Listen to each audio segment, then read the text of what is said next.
ہمارے معاشرے میں ذہنی امراض کے متعلق عجیب و غریب رویے پائے جاتے ہیں۔ آپ نے دیکھا ہوگا کہ اگر کسی کو ڈپریشن ہو جائے، اداسی ہو جائے، کوئی پریشان رہتا ہو، خفا رہتا ہو، تو فوراً کہہ دیا جاتا ہے کہ بھئی یہ اس کے اعمال کی وجہ سے ہو رہا ہے، اس کے گناہوں کی وجہ سے ہو رہا ہے۔ اگر کسی کے گھر کوئی ایسا بچہ ذہنی معذور پیدا ہو جائے تو کہا جاتا ہے کہ جی یہ والدین کے گناہوں کی سزا ہے۔ یا اسی طرح اگر کسی کے گھر میں شدید ذہنی بیماری ہو جائے تو اس کو بھی اللہ کے عذاب یا گناہ کی طرف کہا جاتا ہے۔ اصل میں ہمارے معاشرے میں ذہنی امراض کے متعلق عجیب و غریب رویے پائے جاتے ہیں، اور یہ سارے غلط عقائد اور توہمات جہالت اور لا علمی کے گھوپ اندھیرے میں جنم لیتے ہیں۔ بھئی عام سی بات ہے کہ اگر کسی عالم کو دل کا مرض ہو جائے اور وہ سٹنٹ ڈلانا پڑے ان کو دل کے، یا دل کا علاج کرانا پڑے، یا کسی کو شوگر کی وجہ سے کسی کے پاؤں کی انگلیاں کاٹ دی جائیں، تو اس کو بیماری کہا جاتا ہے، اس کو گناہوں کی سزا یا اللہ کی طرف سے عذاب نہیں کہا جاتا۔ تو بات یہ ہے کہ جس طرح انسان کو اور کسی قسم کی جسمانی بیماریاں ہو سکتی ہیں، اسی طرح سے اس کو ذہنی امراض بھی ہو سکتے ہیں۔ لیکن کیونکہ ہمارے معاشرے میں اس کے متعلق عجیب و غریب رویے پائے جاتے ہیں، آپ نے اکثر دیکھا ہوگا کہ اگر کسی نفسیاتی مریض کو، یا ڈپریشن کے مریض کو، یا انزائٹی کے، یا کسی بھی عام نفسیاتی مرض کے بیمار کو مرض کی ابتدائی سٹیجز میں گھبراہٹ، بھوک میں کمی، بے چینی، بے خوابی، یا اس قسم کی اور بہت سی علامات ہو رہی ہوں، کہ اس کو وہ کہے کہ میرا کام میں دل نہیں لگتا، میرا دل خفا رہتا ہے، تو اس کو فقط یہی کہا جاتا ہے کہ زیادہ فکر مت کرو، تمہیں بیماری نہیں ہے، اور تم اپنے آپ کو مشغول کیا کرو۔ یا اگر کسی کو عام نفسیاتی بیماری کی جسمانی علامات ہونے لگ جائیں کہ دل پر بوجھ ہے، کمزوری ہے، بد ہضمی ہے، سر درد ہے، لو بلڈ پریشر ہے، گیس کا نام ہے، اس قسم کے گھٹن کی تکلیف ہے، تو عموماً اس کو گیس یا تبخیر کا نام دے کر مختلف ٹوٹکے آزمائش شروع کر دیتے ہیں۔ یوں اگر کسی لڑکی کو یا کسی نوجوان کو ذہنی دباؤ کی وجہ سے یا مسائل کی وجہ سے کوئی دورے پڑنے لگ جائیں، تو اس کو فوراً آسیب یا سایہ یا جنات کہہ کر اس کو فوراً ٹونے ٹوٹکے اور تعویذوں اور درباروں اور مزاروں کی طرف لے جایا جاتا ہے۔ اسی طرح اگر کوئی شخص، کوئی خاتون یہ کہے کہ میرا دل خفا رہتا ہے، میرا دل نہیں لگتا، مجھے مزہ نہیں آتا، تو اس کو عموماً یہی مشورہ دیا جاتا ہے کہ اپنے آپ کو مشغول رکھو، عبادت کرو، فضول مت سوچا کرو، اور اپنے اندر قوت ارادی پیدا کرو۔ اور پھر اس کے بعد آپ دیکھتے ہیں کہ ہمارے معاشرے میں ذہنی امراض کے علاج کے لیے بڑے عجیب و غریب اور بڑے دکھ بھرے طریقے اپنائے جاتے ہیں۔ اسی طرح بھی ہوتا ہے کہ ذہنی مرض کے شکار مریضوں کو مختلف درباروں پر لے جا کر زنجیروں سے باندھ دیا جاتا ہے، ستون کے ساتھ دھوپ اور گرمی میں باندھ دیا جاتا ہے کئی دنوں کے لیے۔ اس طرح جنوبی پنجاب اور سندھ کے علاقوں میں بہت سارے مریضوں کی ذہنی مرض کا علاج مقامی معالج یا ٹوٹکے کرنے والے یا عطائی یا عام پیر فقیر وہ گرم سلاخوں کے ساتھ اس کو داغتے ہیں۔ اس طرح ان کے جسم کے سر کے اوپر داغا جاتا ہے، پیٹ کے اوپر داغا جاتا ہے، یہ اس کے اندر سے ہم آسیب اور جن کا سایہ نکال رہے ہیں۔ وزیرستان کے علاقے میں تو اس حد تک ہوتا تھا کہ عموماً خواتین کا جب بچہ پیدا ہوتا ہے تو اس میں ایک ذہنی مرض کے پیدا ہونے کے بہت زیادہ خدشات ہوتے ہیں، یا عموماً ایک ذہنی مرض پیدا ہو جاتا ہے جس کو طبی نفسیات میں پوسٹ پارٹم سائیکوسس یا زچگی کے بعد کا ذہنی مرض کہتے ہیں۔ تو اس کا علاج یہ کیا جاتا ہے کہ جی ایک دمبا ذبح کیا جاتا ہے، مریض کو دمبے کی گرم گرم کھال کے اندر سی دیا جاتا ہے۔ ہاں، گھر والے وہ دمبے کا گوشت کھا لیتے ہیں، وہ مریض دنوں تک اس موسم میں، گرمی میں، ہر قسم کے حالات میں دمبے کی کھال کے اندر صرف گردن باہر ہوتی ہے اور وہ سلا پڑا ہوتا ہے۔ تو یہ سارے رویے کیوں اپنائے جاتے ہیں؟ یہ اس لیے کہ ہمارے معاشرے کے اندر عموماً بیماریوں کو دو حصوں میں تقسیم کر دیا جاتا ہے۔ ایک کو جسمانی بیماریاں کہتے ہیں، دوسرے کو ذہنی امراض۔ تو جو جسمانی بیماریاں ہیں وہ قابل عزت ہیں، اس کو مرض سمجھا جاتا ہے۔ جب بھی کسی کو کوئی کھانسی، بخار، پیٹ کا درد، چکر آنا یا کوئی بھی جسمانی بیماری، بلڈ پریشر، شوگر، کوئی ذہنی مرض لاحق ہوتا ہے، گھٹنوں میں درد ہوتا ہے، تو اس کے لیے بھاگ دوڑ کی جاتی ہے، تشخیص کی جاتی ہے، اور پیر فقیروں کے پاس یا دم ٹوٹکوں کے بجائے مستند ڈاکٹر کے پاس جا کر اس کا علاج ڈھونڈا جاتا ہے۔ جبکہ کیونکہ ہمارے معاشرے میں ذہنی مرض کو ایک مرض ہی نہیں سمجھا جاتا، اس کو سرے سے بیماری تسلیم ہی نہیں کیا جاتا، اس کو وہم، وسواس، قوت ارادی کی کمی، زیادہ سوچنا، مکاری، دھوکہ بازی، بہانہ خوری، یا پھر زیادہ شدت کے مرض میں آسیب، تعویذ، جادو، جن کا کہہ کر مریض کو ایک ایسے دکھ بھری زندگی گزارنے پر مجبور کر دیا جاتا ہے جس پہ وہ ساری زندگی کرب اور الم میں گزار دیتا ہے۔ ایک عام سی بات ہے کہ جس طرح جسم کے ہر عضو کو کوئی نہ کوئی بیماری لاحق ہو سکتی ہے، پھیپھڑوں کا مرض ہوتا ہے تو سانس کی تکلیف ہو جاتی ہے، معدے کی کوئی تکلیف ہوتی ہے تو جلن و تیزابیت پیدا ہو جاتی ہے،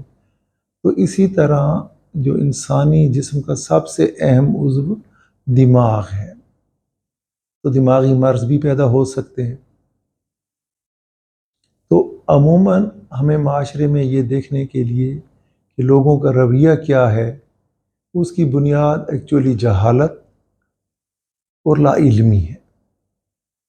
میں تھوڑا سا آپ کو نفسیاتی یا دماغی امراض کے متعلق بتانا چاہوں گا۔ عموماً نفسیاتی یا دماغی امراض کو عام طور پر ہم دو حصوں میں تقسیم کرتے ہیں: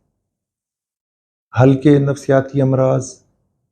یا جس کو ہم نیوروسس کہتے ہیں، اور شدید دماغی امراض جس کو سائیکوسس کہا جاتا ہے۔ ہلکے نفسیاتی یا ذہنی امراض میں گھبراہٹ یا انزائٹی، ہلکی نوعیت کی ڈپریشن یا اداسی کا مرض، خوف یا فوبیاز، آبسیشنز یا وہم کا مرض، یا اسی طرح دورے پڑنا یا کسی حالت میں گھبرا کر یا خوف سے یا پریشانی کے عالم میں یا زیادہ سوچنے کی وجہ سے مختلف نیت کے دورے پڑنا، جس کو عموماً ہسٹیریا کہا جاتا تھا اور اب اس کو کنورژن ریئیکشن کیا جاتا ہے۔ اسی طرح پوسٹ ٹرامیٹک سٹریس ڈس آرڈر کہا جاتا ہے کہ جب شدید کوئی صدمہ پہنچتا ہے، کوئی حادثہ، کوئی واقعہ، کوئی غم، یا کوئی معاشرے میں کوئی بھی یا گھر کے اندر کوئی بھی ایسا شدید قسم کا سٹریس ہوتا ہے، تو اس کی وجہ سے جو علامات پیدا ہوتی ہیں وہ بھی عام نفسیاتی امراض کے اندر شمار کی جاتی ہیں۔ یہ عام نفسیاتی امراض ہیں۔ ڈپریشن میں اداسی رہتی ہے، کام کو دل نہیں کرتا، جی نہیں چاہتا، خفا رہتے ہیں، نیند ڈسٹرب ہو جاتی ہے اور کام کاج نہیں کر سکتا، اور بعض اوقات خودکشی کے بھی خیالات آتے ہیں۔ انزائٹی میں ہر وقت گھبراہٹ ہوتی ہے، خوف ہوتی ہے، اور اس کی شدت تب ہوتی ہے کہ جب کسی خاص صورتحال کا سامنا کرنا پڑے۔ تو عموماً اس میں اس طرح ہوتا ہے کہ کبھی فوتگی کے وقت یا طالب علموں کا امتحان کے وقت ایگزامینر کے سامنے پیش ہونا، یا کسی محفل میں لوگوں کے سامنے بات کرتے وقت دل کی دھڑکن کا تیز ہو جانا، ہاتھوں کا کانپنا، زبان کا لڑکھڑا جانا، گلے کا خشک ہو جانا، ذہن کا معوف ہو جانا، خوف ہونا کہ ابھی میرا دم نکلتا ہے، مجھے کچھ ہو جائے گا، یہ سارے کے سارے انزائٹی یا پینک اٹیک کہلاتے ہیں۔ مختلف طرح کے خوف ہوتے ہیں، کسی کو بلندی کا خوف ہوتا ہے، اندھیرے کا خوف ہوتا ہے، بند کمرے کا خوف ہوتا ہے، کسی جانور کا یا کسی جگہ سے گزرنے کا خوف ہوتا ہے۔ تو اس خوف کی حالت میں انسان ان سچویشنز میں یا ان حالات میں جاتا نہیں ہے، یا اس سے اوائڈ کرتا ہے، اس سے دور بھاگتا ہے۔ آبسیشنز کو وہم کا مرض کہا جاتا ہے کہ ذہن میں غیر پسندیدہ خیالات آنا، اپنے متبرک ہستیوں کے متعلق ذہن میں غلط خیالات آنا، جس کی وجہ سے مریض توبہ توبہ اپنے آپ کو کافر سمجھتے ہوئے اپنے آپ کو ملامت کرتا ہے، شدید ڈپریشن کا شکار ہو جاتا ہے۔ اس کی ایک نومیت میں اپنی پاکی اور پلیدی کا بہت تصور لیتا ہے، وہ بار بار ہاتھ دھوتا ہے، وہ بار بار نہلاتا ہے کہ جی میں پاک نہیں ہوا، میرا جسم صاف نہیں ہوا، میرے ہاتھ صاف نہیں ہوئے۔ وہ اپنے بستر کو کسی کو چھونے نہیں دیتا، اپنے قریب کسی کو نہیں آنے دیتا، کہ اس کو ہر وقت جراثیم اور پاک ہونے اور گندگی کا وہم لگا رہتا ہے۔ ہسٹیریا کہلانے والی بیماری، اس میں یہ ہوتا ہے کہ جب کوئی ذہنی دباؤ، کوئی ایسی سچویشنز، کوئی ایسے حالات کہ جس کا انسان کو سمجھ نہیں آتی کہ میں کیا کر سکوں، جب وہ زیادہ پریشان ہو جاتا ہے اور ایک حالات کا مقابلہ نہیں کر سکتا، اس کو کوئی حل نظر نہیں آ رہا ہوتا اور وہ سچویشنز کی سمجھ نہیں آتی کہ میں کیسے مقابلہ کرے، تو عموماً دورے پڑ جاتے ہیں۔ ہمارے معاشرے میں عموماً زیادہ تر نوجوان لڑکیوں کو پڑھتے ہیں کہ کیونکہ عورتوں کو کم تر گنا جاتا ہے، ان کو معاشرتی حقوق نہیں ہے، وہ اپنے دل کی بات نہیں کر سکتی، وہ اپنی رائے نہیں دے سکتی، تو عموماً اس گھٹن کی وجہ سے جب ان کو دورے پڑتے ہیں تو وہ چیختی ہیں، چلاتی ہیں، بے ہوش ہو جاتی ہیں، بال نوچتی ہیں، آواز بدل جاتی ہے، زور لگاتی ہیں، بھاگتی ہیں، باہر نکلنے کی کوشش کرتی ہیں۔ یہ سارے کے سارے دورے کنورژن ریئیکشن یا ہسٹیریا کہلاتے ہیں۔ یہ عام نفسیاتی یا ہلکی نوعیت کے نفسیاتی امراض ہیں۔ اس کے علاوہ ایک جو ہم دوسری قسم میں جب نفسیاتی یا ذہنی امراض کو ڈالتے ہیں، ان جو شدید کہلاتے ہیں ان کو سائیکوسس کہتے ہیں۔ نیوروسس اور سائیکوسس کا یا ہلکے مرض کا شدید مرض کا ایک بنیادی فرق میں آپ کو بتا دوں کہ شدید ذہنی امراض میں مریض کا تعلق حقیقی دنیا سے کٹ جاتا ہے، وہ ایک تخیلاتی اور مصنوعی دنیا میں رہنے لگ جاتا ہے، اس کی سوچیں، اس کا رہنا، اس کے خیالات حقیقی دنیا سے بالکل کٹ جاتے ہیں۔ اس کو خود احساس نہیں ہوتا کہ میں بیمار ہوں یا میں غلط حرکات کر رہا ہوں یا میری باتیں یا میری حرکتیں غلط ہیں اور میرے لیے یا دوسروں کے لیے نقصان دہ ہیں۔ جبکہ نیوروسس میں مریض خود تکلیف کا شکار ہوتا ہے اور وہ اس کا علاج مانگتا ہے۔ تو اس کو عموماً ہم انسائٹ ہونا یا بیماری کا شعور ہونا یا نہ ہونا کہتے ہیں۔ سائیکوسس میں عموماً دو بڑے مرض جو گنے جاتے ہیں، ایک کو شیزوفرینیا، بلکہ شیزوفرینیاز کہا جاتا ہے۔ یہ سب سے موذی مرض ہے، نوجوانوں میں ہوتا ہے، ساری دنیا میں ایک جیسا ذات، رنگ، پات، مذہب سے بالاتر ہو کر ساری دنیا میں ایک ہی طرح پایا جاتا ہے۔ یہ 1% مرض ہوتا ہے۔ یہ سب سے سیریس مرض ہے، اس میں یا مریض لایانی باتیں کرنے لگ جاتا ہے، شک شبے کرتا ہے کہ لوگ میرے دشمن ہیں، میرے اوپر تعویذ کرتے ہیں، میرے خلاف باتیں کرتے ہیں، کہیں کسی دو کو بولتے دیکھتا ہے تو وہ مریض سمجھتے ہیں کہ یہ میرے خلاف سازش کر رہے ہیں، میرے خلاف پروگرام بنائے جا رہے ہیں۔ اسی طرح وہ گڑبڑ باتیں کرتا ہے، غصہ کرتا ہے، گھر میں مارتا ہے،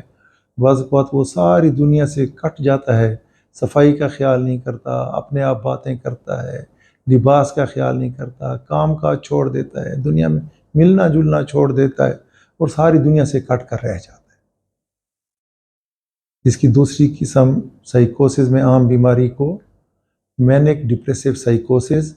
یا اداسی اور تیزی کا مرض کہتے ہیں۔ یہ مرض بائی پولر یا دو انتہاؤں تک جانے والا مرض کہلاتا ہے۔ اس میں مریض پینڈولم کی طرح دو انتہاؤں کو چھوتا رہتا ہے۔ جب وہ شدید ڈپریشن کا شکار ہوتا ہے تو وہ بالکل پڑا رہتا ہے، کھانا پینا نہیں کرتا، خودکشی کرنے کی کوشش کرتا ہے، دنیا سے بالکل تعلق چھوڑ دیتا ہے اور شدید اداسی اور پریشانی کی وجہ سے ساری دنیا سے اپنا رابطہ منقطع کر کر علیحدہ ہو جاتا ہے۔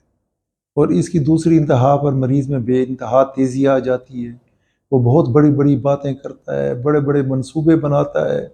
خود کو بہت بڑی ہستی بنا لیتا ہے، کبھی وہ خود کو وزیر اعظم سمجھتا ہے، کبھی سمجھتا ہے کہ دنیا بھر کی طاقت اور دولت میرے پاس ہے، کبھی وہ سمجھتا ہے کہ میں سب کچھ کر سکتا ہوں۔ اس طرح وہ بہت زیادہ بولتا ہے، بہت پھرتا ہے، فضول خرچ کرتا ہے، سارا دن پھرتا رہتا ہے، نیند نہیں کرتا، اور بعض اوقات جب اس کو منع کیا جائے تو وہ توڑ پھوڑ اور اگریشن بھی اور مار کٹائی پر اتر آتا ہے۔ تو یہ دو بنیادی مین بیماریاں ہیں جو نفسیاتی یا دماغی امراض کہلاتے ہیں۔ اس سلسلے میں ایک عام سی بات کرنا چاہوں کہ یہ مرض ہیں، اور جس طرح اور مرض کے پیدا ہونے کی وجوہات ہوتی ہیں، اس طرح ذہنی امراض کی بھی وجوہات ہیں۔ ذہنی امراض کے پیدا ہونے کی جو عام نفسیاتی مرض ہیں، اس میں عموماً ایک اہم وجہ ماحول ہے۔ ہمارے ارد گرد کے ماحول میں یا انسانی رویوں میں تبدیلی کی وجہ سے جس کو ٹینشن ہے، پریشانی ہے، پھر معاشی پریشانی ہے، معاشرتی ناہمواری ہے، مسائل زیادہ ہیں، آرزوؤں کا ہجوم ہے، وسائل کی کمی ہے، خواہشات ہیں، مشترکہ خاندانی نظام ٹوٹ رہا ہے، پھر ہماری اخلاقی اور مذہبی اقدار ان سے لوگ بیگانہ ہو رہے ہیں، والدین کے باہمی جھگڑے، گھروں کے اندر کا ماحول، گھریلو تلخیاں، والدین کا توجہ نہ دینا، اساتذہ کرام کی صحیح تربیت نہ کرنا، یہ سارے کے سارے معاشرتی مسائل، ارد گرد کے دکھ، اپنے دکھ، یہ مل کر انسان کے اندر مختلف نفسیاتی عوارض پیدا کر دیتے ہیں۔ اس کی دوسری وجہ ایک شخصیت کی کجی ہے کہ ہر انسان کی شخصیت مختلف نوعیت کی ہوتی ہے۔ بعض لوگ طبعاً یا شخصیت کے علاج سے بہت ڈپریس رہتے ہیں، معمولی سی بات کو بہت بڑا سمجھ لیتے ہیں، بعض لوگ بہت غصہ آور ہوتے ہیں، بعض لوگ اپنی دنیا میں کھوئے رہتے ہیں، بعض لوگ طبعاً بڑے شکی مزاج ہوا کرتے ہیں۔ تو آپ کی بنیادی شخصیت کی تعمیر جو کہ بچپن میں مختلف حالات کی وجہ سے تعمیر ہوتی ہے، ہم یہ شخصیت کا موضوع، ایک ڈپریشن کا موضوع کسی اور ویڈیو میں شیئر کریں گے کہ شخصیت کی تعمیر کیسے ہوتی ہے۔ تو شخصیت کی وجہ سے بھی بعض لوگ زیادہ نفسیاتی امراض کا شکار ہو جاتے ہیں۔ ایک اہم سبب موروثیت بھی ہے۔ بہت ساری دیگر بیماریوں کی طرح ذہنی مرض بھی فیملیز میں چلتے ہیں، خاص طور پر وہ خاندان جہاں پر کزن میرجز یا قریبی رشتہ داروں میں نسل در نسل شادیاں ہو رہی ہوتی ہیں، تو بہت ساری بیماریاں ایسے خاندانوں میں نسل در نسل سفر کر رہی ہوتی ہیں۔ ایک اور اہم وجہ وہ ہمارے جس کو بائیو کیمیکل کہتے ہیں کہ ہمارے دماغ کے اندر مختلف رطوبتیں یا مادے جن کو نیورو ٹرانسمیٹرز کہتے ہیں، وہ حرکت کر رہے ہوتے ہیں، وہ عمل کر رہے ہوتے ہیں۔ تو مختلف یہ مادے جن میں سب سے اہم سیروٹونین کہلاتا ہے، نار ایڈرلین کہلاتا ہے، ڈوپامین کہلاتا ہے، گابا کہلاتا ہے۔ تو ان رطوبتوں کی کمی یا بیشی یا مختلف مقامات پر دماغ کے ان کی زیادتی کمی ہونے کی وجہ سے بھی ذہنی امراض پیدا ہوتے ہیں، جن کے لیے ادویات کی دی جاتی ہیں اور علاج کیا جاتا ہے۔ اس سارے پروگرام کا مطلب یہ تھا کہ نفسیاتی مرض یا دماغی مرض اسی طرح ہوتے ہیں جیسے دیگر مرض ہوتے ہیں، اور ان کے جدید علاج مہیا ہیں۔ ان کا علاج مختلف نوعیت سے مرض کی شدت اور نوعیت کے مطابق کیا جاتا ہے۔ بہت سارے امراض میں صرف سائیکو تھراپی یا مریض کی گائیڈنس یا کونسلنگ کے ذریعے مسائل حل ہوتے ہیں۔ عموماً بہت سارے مریضوں میں شدید ڈپریشن کے مریض یا سائیکوسس کے مریض میں لازماً ادویات دی جاتی ہیں۔ یہ ادویات مستند ڈاکٹر سے لیں، یہ مقررہ مدت کے لیے کھائی جاتی ہیں اور ان سے مرض میں بہت افاقہ ہوتا ہے۔ اسی طرح بعض مریضوں کو ہیں جن میں خودکشی کا رجحان زیادہ ہوتا ہے یا جو رسپانس نہیں کر رہے دوائیوں کو، تو ان کو برقی صدمے یا ECT بھی دی جاتی ہے۔ مختلف طریقہ علاج آپ کو ایک ڈاکٹر اس کے متعلق بتا دے گا۔ علم خدا کی دولت ہے، اور جن لوگوں کو اللہ تعالیٰ نے علم کی دولت سے نوازا ہے، یہ ان پر فرض ہے کہ وہ علم کی دولت اپنے ان بہن بھائیوں تک پھیلائیں جو اس نعمت سے محروم ہیں۔ اپنا خیال رکھیں، سلامت رہیں۔